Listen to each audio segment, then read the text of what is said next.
नमस्कार दोस्तों, आज हम भगवान गौतम बुद्ध की महान शिष्या पटाचार्य के जीवन की एक अत्यंत हृदय विदारक, करुणामयी और गहन प्रेरणादायक कथा का वर्णन करेंगे। यह कथा केवल एक स्त्री के जीवन की पीड़ा नहीं है, बल्कि यह संसार की अनित्यता, दुख की सच्चाई और धर्म की शरण के महत्व को गहराई से प्रकट करती है। जन्म और ऐश्वर्यपूर्ण जीवन। पटाचार्य का जन्म श्रावस्ती नगर में हुआ। वह एक अत्यंत धनवान और प्रतिष्ठित व्यापारी की पुत्री थी। उसका पालन पोषण अत्यधिक सुख, सुरक्षा और वैभव के बीच हुआ। वह असाधारण रूप से सुंदर थी, इसलिए उसके माता पिता उसे संसार की पूरी दृष्टि से बचाने के लिए अत्यधिक सावधान रहते थे।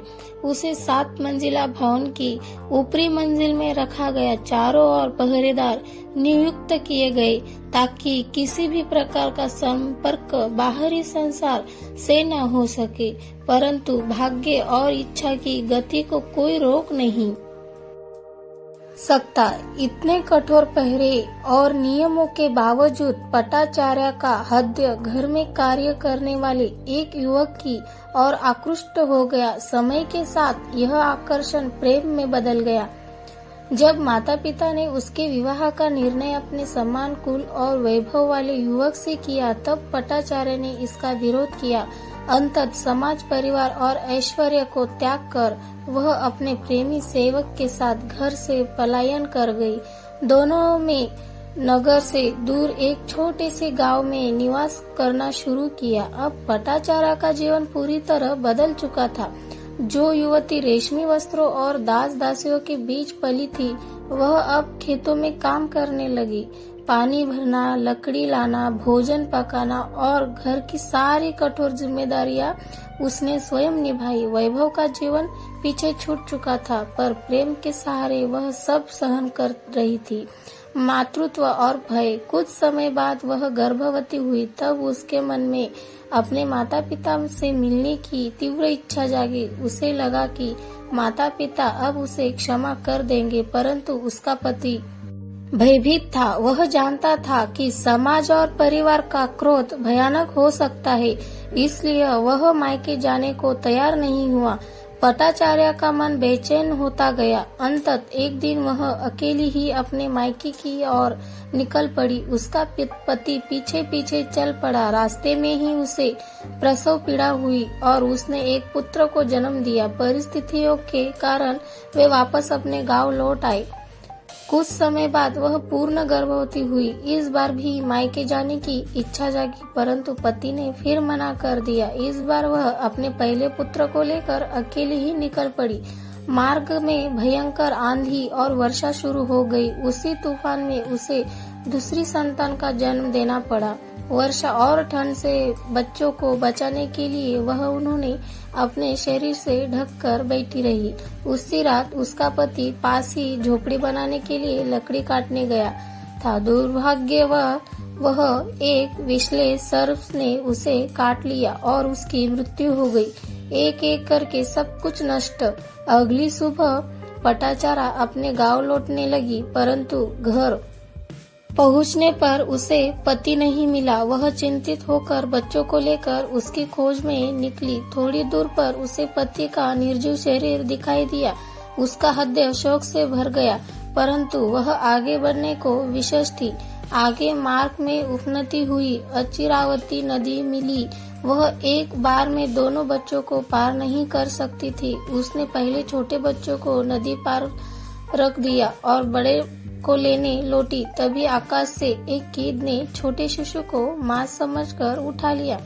मां अपने छोटे बच्चों की ओर दौड़ी। उसी क्षण बड़े पुत्र ने समझा कि मां उसे बुला रही है और वह स्वयं नदी में उतर गया। तीव्र धारा उसे बहा ले गई। एक ही दिन में पटाचार्य ने अपने पति और दोनों पुत्रों को खो दिया। इस सहनीय पीड़ा के बाद उसका चित्त संतुलन खो बैठा। वह बेसुध अवस्था में श्रावस्ती की ओर चल पड़ी। मार्ग में मिले एक व्यक्ति से उसने अपने माता पिता के बारे में पूछा। उसने बताया कि पिछले तूफान में उनके घर की छत गिरने से माता पिता और भाई सभी की मृत्यु हो चुकी है और उनकी चिता जल रही है। अब उसके जीवन में कोई भी शेष नहीं रहा। यह समाचार उसके मानसिक संतुलन को पूरी तरह नष्ट कर गया। उसने अपने वस्त्र फाड़ दिए और विक्षिप्त अवस्था में नगर में घूमने लगे। लोग उसे पागल समझकर उस पर कचरा, मिट्टी और पत्थर फेंकने लगे।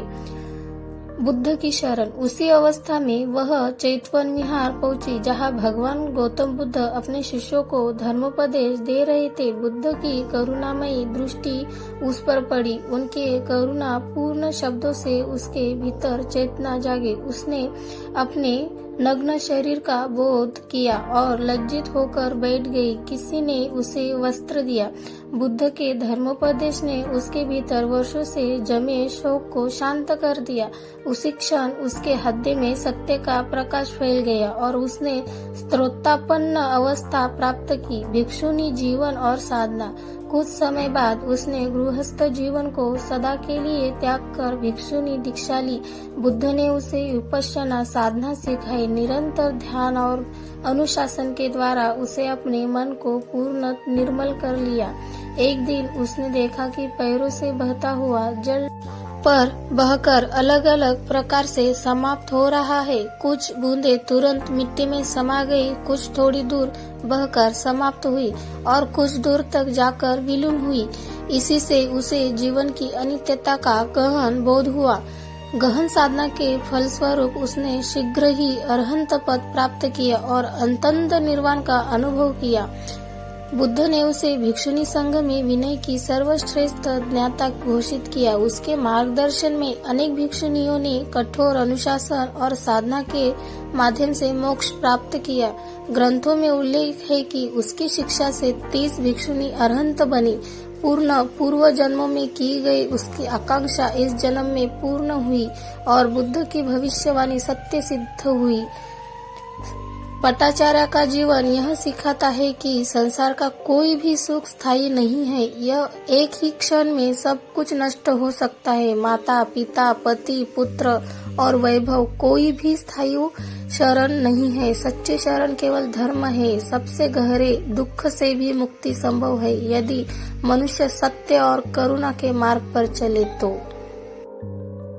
तो फ्रेंड्स, आपको ये बुद्ध कथा कैसी लगी है कमेंट करके जरूर बताइएगा। और हाँ, वीडियो का लाइक और चैनल को सब्सक्राइब जरूर कीजिएगा ताकि हमारे इसी प्रकार के अच्छे वीडियो आपको देखने को मिले।